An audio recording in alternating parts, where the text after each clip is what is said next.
What's up, Raiders? Today we are going to talk about how to take down the Amalgamation Chamber, the second boss in Aberrus The Shadowed Crucible raid from World of Warcraft Dragonflight.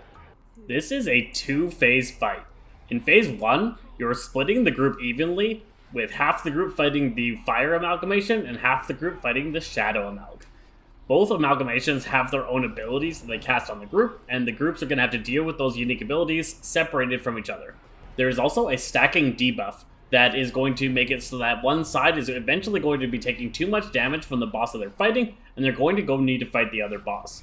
I would currently recommend swapping slides at about 10 stacks, so when each side gets to 10, the DPS and healers on each side are going to swap sides and start dealing with the other boss. The tanks, for the most part, should be able to handle the damage and can stay on the boss that they're interacting with to make sure that there's no weird double stacking effects going on. So on the fire side, the important mechanic is this meteor, where everybody needs to stack together and soak that damage together and then spread back out.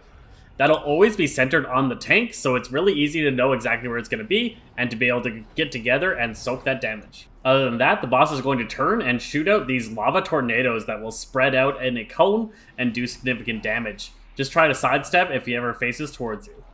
On heroic, he'll put out these red circles around the area. Whoever soaks the circle gets a debuff that ticks for pretty significant damage, but if anybody misses a soak, the entire raid takes a massive blast of damage. So you need one person to eat each of these little soaks. Over to the shadow side, it has the same number of effects, they just work a little bit differently.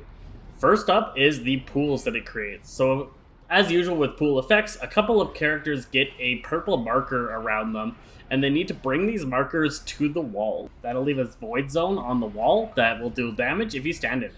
Occasionally, he'll summon this little rift on the ground that will suck you into it. You need to get as far away from it as you can in a couple of seconds before it detonates. The further you are from it, the less damage you take.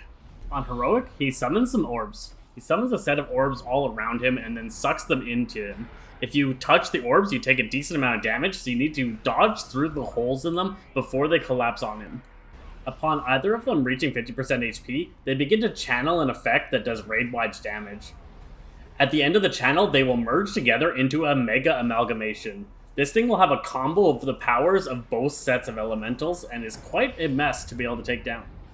First up, the meteor and the null zone are merged together. So first, a meteor smashes down on the tank, and then a null zone is left behind that begins sucking the players in.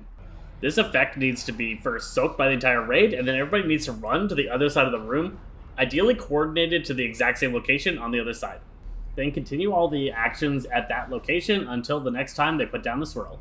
Next up is the puddles and the flame tornadoes. So after the puddles explode and leave behind the void zone, it'll then create a tornado of fire that splits out in 4 directions.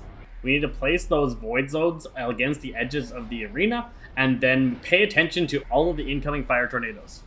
The new heroic mechanics are also combined together. So first, there is a soak location that puts a big dot on the target, and then a bunch of orbs get summoned and will slowly float towards each of those locations. Just be sure one raid member soaks absolutely every one of those pools. You can have multiple people in if necessary, and then to just avoid as many balls as you possibly can. Healers in this phase also have to worry about a stacking debuff.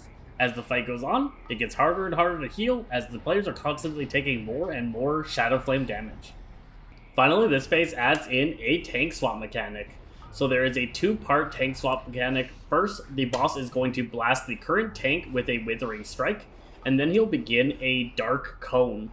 If the tank that takes the Withering Strike is hit by the cone, they will die.